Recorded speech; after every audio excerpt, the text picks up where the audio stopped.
Со амандманот се предлага да се намалат буџетските приходи за 1 милијарда денари со цел да им се помогне на граѓаните. Намалувањето на буџетските приходи ќе биде резултат на мерката за ослободување од данокот на додадена вредност за производите за човечка исхрана до крајот на 2022 година. Како што кажав во претходното образложение на претходно поднесениот амандман, дека ќе интервенираме со амандмани како за акцизите, така и за ДДВ-то за човечка исхрана. Верувам дека е од исклучителна важност да се усвои ова веднаш и да не се губи дополнително време, заради тоа што инфлацијата во месец јуни ќе биде огромна и ќе почне многу посериозно да ги нагризува приходите и состојбите на македонските семејства и македонските стопанства. Како што кажав во претходното образложение на амандманите, ќе се фокусирам и исклучиво моите аргументи ќе почиваат на колумната која што ја напишал министерот за финансии. Ке ми дозволите да ви прочитам еден мал дел. Фатмир Бесими вели: но ќе нагласам дека кај нас храната и енергијата учествуваат со многу висок процент во индексот на потрошувачките цени ЦПИ, оттаму оваа реакција беше неопходна за да се отвори инфлаторната спирала.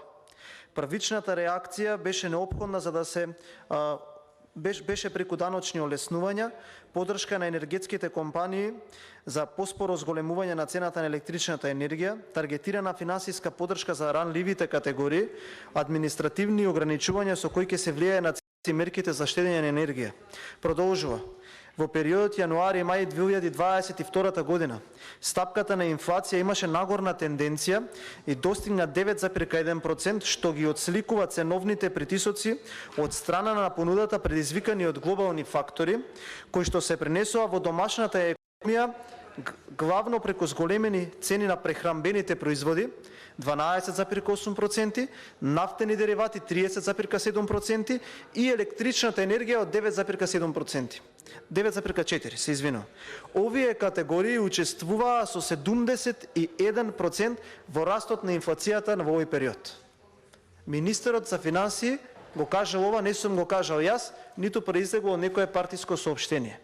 Првиот амандман за акцизата на горивата е одбиен. Од 1 јули настапува поскапувањето на цената во блокови.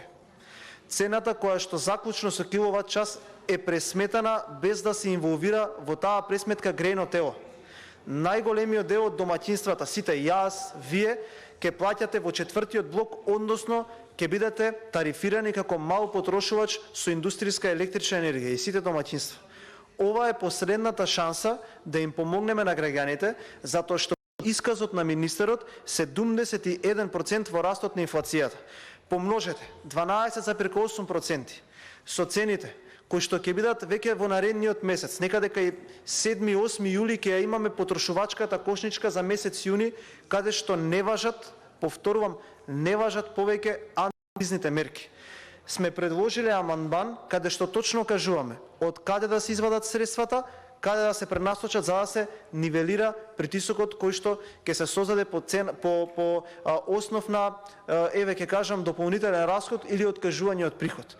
Да не дозволиме повторно да теретиме македонските семејства, македонските граѓани со вакви поскапувања. Еве ни шанса, ние повторувам тука дека нема да се откажеме. Доколку овој амандман не биде прифатен во овој момент, имаме во постапка закони кои што го детерминираат или го уредуваат овој дел од македонското секојдневно живење. Ќе продолжиме, јас лично сум предлагач на тие закони и нема да запрам со нивното понесување се додека не се усвојат. Затоа што можеме да видиме дека ова што го кажал министерот, јас лично се согласувам 100%. Ништо од ова преку нашите институции не правиме за да го намалиме, односно да го намалиме притисокот врз инфлацијата. Ве замолувам од мое лично име, како ваш колега, пратеници од мнозинството, прифатете го овој амандман, за да веќе од, можеби вечерва или од утре, зависно тоа како ќе го нивелираме ние со нашите обврски, дури можеби еве кога ќе заврши пленарната седница, нашите граѓани нема да плаќаат поскапи цени барем во однос на прехранбените производи. Заради тоа што потрошувачката кошничка која што секој месец ја вадат синдикатите, по она што јас имав можност да го слушнам од нив со некои лични контакти, овој месец ќе биде многу повисок и од таа која што беше и претходниве месеци. Само да потсетам, за 60 на денови потрошувачката кошничка во услови на какви такви антикризни мерки се покачи за 2000 денари. И јас верувам дека толку вкупно ќе биде покачана само за месец јуни. Благодарам.